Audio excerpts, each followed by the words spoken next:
Welcome to my channel Vasu foods. ఇవాళ recipe వచ్చేసి టమాటా rice అండి. ఎంతో టేస్టీ స్పైసీగా ఉంటుంది. ఇక ఆలస్యం చేయకుండా రెసిపీలోకి వెళ్ళిపోదాం.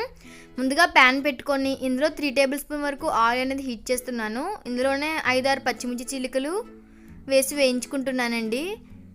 ఇప్పుడు ఇందులో 1 రెమ్మ వరకు కరివేపాకు వేసి కరివేపాకు అనేది చిటపటమనేంత వరకు వేయించుకోవాలి. ఇప్పుడు ఇందులో సన్నగా తరిగిన ఉల్లిపాయ ముక్కలు 1 కప్పు వరకు వేస్తున్నాను. ఇవి లైట్ గోల్డెన్ బ్రౌన్ కలర్కి వచ్చేంత వరకు వేయించుకోవాలి. ఇందులోనే సరిపడా సాల్ట్ కూడా వేస్తున్నానండి. ఇప్పుడు ఇందులో 1 టేబుల్ స్పూన్ వరకు అల్లం వెల్లుల్లి పేస్ట్ వేసి పచ్చివాసన పోయేంత వరకు వేయించుకుంటున్నాను. చూసారు కదా, ఉల్లిపాయలు అనేవి వేగిన తర్వాత ఇందులో 1 కప్పు వరకు టమాటో ప్యూరీ అనేది వేస్తున్నానండి. ఇది పచ్చివాసన పోయేంత వరకు వేయించుకోవాలి. ఇప్పుడు ఇందులో 1 టేబుల్ స్పూన్ వరకు ధనియాల పౌడర్, 1 టేబుల్ స్పూన్ జీలకర్ర పౌడర్, 1 టేబుల్ స్పూన్ వరకు కారం కూడా వేసి మొత్తం అంతా కలిసేంత వరకు కలుపుకోవాలి. ఈ ప్రాసెస్ అంతా కూడా మీడియం ఫ్లేమ్లోనే ఉండాలండి. ఇప్పుడు ఇందులో 1 టేబుల్ స్పూన్ వరకు కొత్తిమీర అనేది వేస్తున్నాను.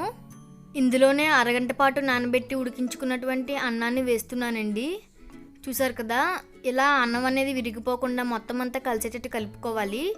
ఇప్పుడు వేడివేడిగా సర్వ్ చేసుకుంటే టమాటా రైస్ అనేది రెడీ అయిపోతుందండి. ఈ వీడియో కనుక మీకు నచ్చినట్లయితే లైక్ చేయండి, షేర్ చేయండి. నా ఛానల్ని సబ్స్క్రైబ్ చేయడం మాత్రం మర్చిపోవద్దు. ఎప్పుడైనా ఏదైనా తినాలనిపించినదంటే అన్నం అనేది మిగిలిపోయినా కూడా అలా ప్రిపేర్ చేసుకోవచ్చండి. మీరు కూడా తప్పకుండా ట్రై చేసి చూడండి.